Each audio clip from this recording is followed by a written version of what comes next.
नमस्कार, दिल्ली न्यूज में आपका बहुत बहुत स्वागत है। चलिए देखते हैं आज की 15 फटाफट बड़ी खबरों को। सौरभ भारद्वाज का दावा 2-3 दिन में होगी सीएम केजरीवाल की गिरफ्तारी। दिल्ली के मुख्यमंत्री अरविंद केजरीवाल को शराब घोटाले के धन संशोधन मामले में प्रवर्तन निदेशालय गिरफ्तार कर सकती है। दिल्ली सरकार में मंत्री और आप नेता सौरभ भारद्वाज ने इसकी जानकारी देते हुए दावा किया है। सौरभ भारद्वाज ने प्रेस कॉन्फ्रेंस के दौरान कहा कि हमें जानकारी है कि अगले 2 से 3 दिनों में अरविंद केजरीवाल को गिरफ्तार कर लिया जाएगा। सवाल यह है कि केंद्र सरकार इतनी जल्दबाजी क्यों दिखा रही है। डिजिटल वॉलेट प्लेटफॉर्म और ऑनलाइन भुगतान जीपे जून में हो जाएगा बंद। 2022 में गूगल वॉलेट आने के साथ ही जीपे ऐप हर यूजर की पहली पसंद बन गई थी। अब कंपनी ने इसको लेकर बड़ा फैसला लिया है। अमेरिका में पुरानी गूगल पे ऐप को बंद करने का फैसला लिया गया है, यानी अब इसका पुराना वर्जन वर्क नहीं करेगा। अमेरिका में जीपे 4 जून 2024 से वर्क करना बंद कर देगा। हालांकि भारत और सिंगापुर के यूजर्स को इससे परेशान होने की जरूरत नहीं है। दिल्ली के बदले 3 राज्यों में कांग्रेस से सीटें लेगी आम आदमी पार्टी। आम आदमी पार्टी और कांग्रेस के बीच दिल्ली में लोकसभा सीटों का बंटवारा हो चुका है। दोनों पार्टियों के सूत्रों का कहना है कि दिल्ली में आम आदमी पार्टी 4 लोकसभा सीटों पर मैदान में उतरेगी, वहीं कांग्रेस 3 सीटों पर लड़ेगी। अब खबर है कि दोनों दलों के बीच हरियाणा, गोवा और गुजरात में भी सीटों पर डील होनी है। इसे लेकर बातचीत चल रही है। दोनों दलों में पंजाब पर सहमति नहीं बन सकी है। आम आदमी पार्टी और कांग्रेस का कहना है कि हम सभी सीटों पर लड़ेंगे। यदि हरियाणा, गोवा और गुजरात में कांग्रेस के साथ आपका समझौता होता है तो यह अरविंद केजरीवाल की पार्टी के लिए फायदे का सौदा होगा। किसान आंदोलन का मामला सुप्रीम कोर्ट पहुंचा, दिल्ली की सीमाएं खोलने की मांग। किसानों के ताजा आंदोलन का मामला सुप्रीम कोर्ट पहुंच गया है। याचिका में यह निर्देश जारी करने की मांग की गई है कि सरकार आंदोलनकारी किसानों की मांगों पर विचार करे, किसानों के साथ उचित व्यवहार किया जाए, दिल्ली जाने का रास्ता खोला जाए और किसानों को राजधानी में प्रवेश करने दिया जाए। याचिका में कहा गया है कि विरोध प्रदर्शन करना किसानों का अधिकार है और इसलिए उन्हें दिल्ली जाने और प्रदर्शन करने से न रोका जाए। फटाफट लगेगा सोलर पैनल, इलेक्ट्रिक वाहनों के लिए भी मोदी सरकार ने बदले नियम। केंद्र सरकार ने बिजली उपभोक्ताओं के लिए नए कनेक्शन लेने और छतों पर लगने वाली सोलर पैनल के लिए नियम आसान बनाए हैं। इसके तहत नए बिजली कनेक्शन अब महानगरीय क्षेत्रों में 3 दिन, नगर पालिका क्षेत्रों में 7 दिन और ग्रामीण क्षेत्रों में 15 दिन मिलेंगे। वहीं इलेक्ट्रिक वाहन को चार्ज करने के लिए भी कनेक्शन देने को मंजूरी दी गई है। एनबीसीसी को आम्रपाली की 5 परियोजनाएं पूरी करने की मिली मंजूरी। सार्वजनिक क्षेत्र की कंपनी राष्ट्रीय भवन निर्माण निगम की ग्रेटर नोएडा में आम्रपाली की रुकी हुई 5 परियोजनाओं को पूरा करने की अड़चन दूर हो गई है। दिल्ली में आयोजित प्रेस वार्ता में एनबीसीसी के सीएमडी केपी महादेव स्वामी ने बताया कि ग्रेटर नोएडा प्राधिकरण ने इन परियोजनाओं को पूरा करने के लिए सैद्धांतिक रूप से फ्लोर एरिया रेशियो को मंजूरी दे दी है। अब आगे की प्रक्रिया शुरू होगी, इससे वित्तीय जरूरतें आसानी से पूरी हो सकेंगी। नए कानूनों में अब अपराधी के फरार होने पर भी नहीं रुकेगी सुनवाई। अब अपराधी के फरार होने पर भी उसके खिलाफ सुनवाई नहीं रुकेगी। यह संभव होगा नए कानूनों के अस्तित्व में आने से। ऐसे में दामिनी फिल्म का डायलॉग तारीख पर तारीख बीते दिनों की बात बनकर रह जाएगा। अब सुनवाई के लिए मात्र 2 तारीख होंगी। देश के कानून भारतीय दंड संहिता, दंड प्रक्रिया संहिता और 1872 के भारतीय साक्ष्य अधिनियम के तहत लाए जा रहे 3 नए कानून, भारतीय न्याय संहिता, भारतीय नागरिक सुरक्षा संहिता और भारतीय साक्ष्य कानून में ये व्यवस्था की गई है। विधानसभा में 5 सीएजी रिपोर्ट सौंपने को लेकर एलजी ने सीएम केजरीवाल को लिखी चिट्ठी।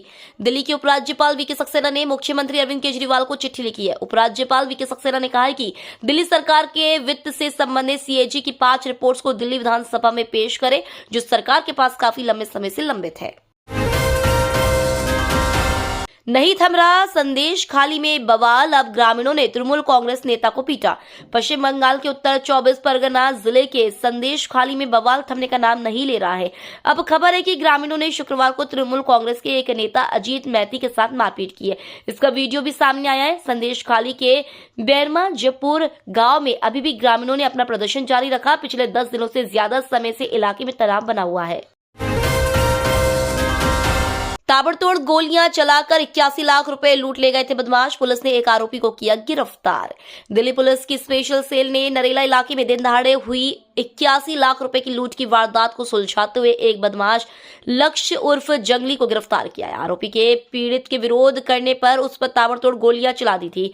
आरोपी के कब्जे से लूट की रकम में से 17,05,000 रुपए बरामद किए गए। इसके अलावा बदमाश के कब्जे से 4 जिंदा कारतूस के साथ 7.65 बोर की एक अत्याधुनिक पिस्तौल भी बरामद की गई है।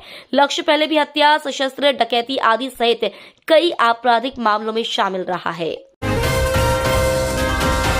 कर्मचारी चयन आयोग ने CHSL के बाद एक और भर्ती की वैकेंसी संख्या घटाई। कर्मचारी चयन आयोग ने CHSL भर्ती की वैकेंसी घटाने के बाद हिंदी ट्रांसलेटर भर्ती परीक्षा के पदों की संख्या में भी कटौती कर दी है। फाइनल वैकेंसी नोटिस के मुताबिक अब SSC की junior Hindi translator, junior translator और सीनियर हिंदी ट्रांसलेटर परीक्षा 2023 के तहत कुल 296 पदों को भरा जाएगा, जबकि मूल नोटिफिकेशन में 307 वैकेंसी घोषित की गई थी, यानी 11 पदों को कम कर दिया गया है। 23 फरवरी से विमेंस प्रीमियर लीग हुआ आरंभ, खेले जाएंगे 22 मैच। विमेंस प्रीमियर लीग 2024 यानी महिला IPL की शुरुआत 23 फरवरी शुक्रवार से हो चुकी है। टूर्नामेंट का पहला मुकाबला डिफेंडिंग चैंपियन मुंबई इंडियंस और पिछले सीजन की रनर अप दिल्ली कैपिटल्स के बीच खेला गया। 5 टीमों वाले टूर्नामेंट का यह दूसरा सीजन होगा। टूर्नामेंट में पिछली बार की तरह इस बार भी फाइनल को मिलाकर कुल 22 मुकाबले खेले जाएंगे। भारत की UNSC दावेदारी पर खुलकर समर्थन में आया सऊदी अरब। संयुक्त राष्ट्र सुरक्षा परिषद में सुधार की लगातार मांग हो रही है। भारत लंबे समय से यह मांग करता रहा है। अब सऊदी अरब ने भारत के इस प्रस्ताव का समर्थन किया है। गाजा में तत्काल युद्ध विराम की मांग वाले प्रस्ताव पर अमेरिका ने वीटो कर दिया था, जिसके बाद सऊदी के विदेश मंत्रालय ने भारत का समर्थन किया। सऊदी अरब के विदेश मंत्रालय ने एक बयान में कहा, दुनिया में शांति और सुरक्षा बनाए रखने में विश्वसनीयता और दोहरे मानकों के बिना अपनी जिम्मेदारियों को पूरा करने के लिए सुरक्षा परिषद में सुधार की अब पहले से ज्यादा जरूरत है। रेलवे की पार्किंग में हो रही अवैध वसूली, रेल मंत्री ने ठेकेदार पर लगाया जुर्माना। छत्तीसगढ़ हाईकोर्ट की सख्ती के बाद भी बिलासपुर के जोनल रेलवे स्टेशन की पार्किंग स्टैंड में अवैध वसूली थम नहीं रही है। बीते दिन एक यात्री से पार्किंग में 2,000 रुपए वसूलने का मामला सामने आया है। दरअसल पार्किंग की रसीद गुम हो जाने पर स्टैंड से गाड़ी देने के लिए कर्मचारी ने यात्री से 5,000 रुपए की मांग की। बात 2,000 रुपए में बनी और उसने यात्री से 2,000 रुपए वसूल लिए। रेलवे स्टैंड में अवैध वसूली का वीडियो भी सोशल मीडिया पर वायरल हो गया है। पीड़ित यात्री ने रेल मंत्री अश्विनी वैष्णव से सोशल मीडिया प्लेटफॉर्म X के जरिए से इस अवैध वसूली की शिकायत की, जिसके बाद रेलवे प्रशासन हरकत में आया और स्टैंड ठेकेदार से 50,000 रुपए जुर्माना वसूल किया गया। राज्यसभा चुनाव से पहले सपा को बड़ा झटका, वोट नहीं डाल सकेगा ये विधायक। उत्तर प्रदेश में राज्यसभा की 10 सीटों के लिए मतदान से पहले समाजवादी पार्टी को बड़ा झटका लगा है।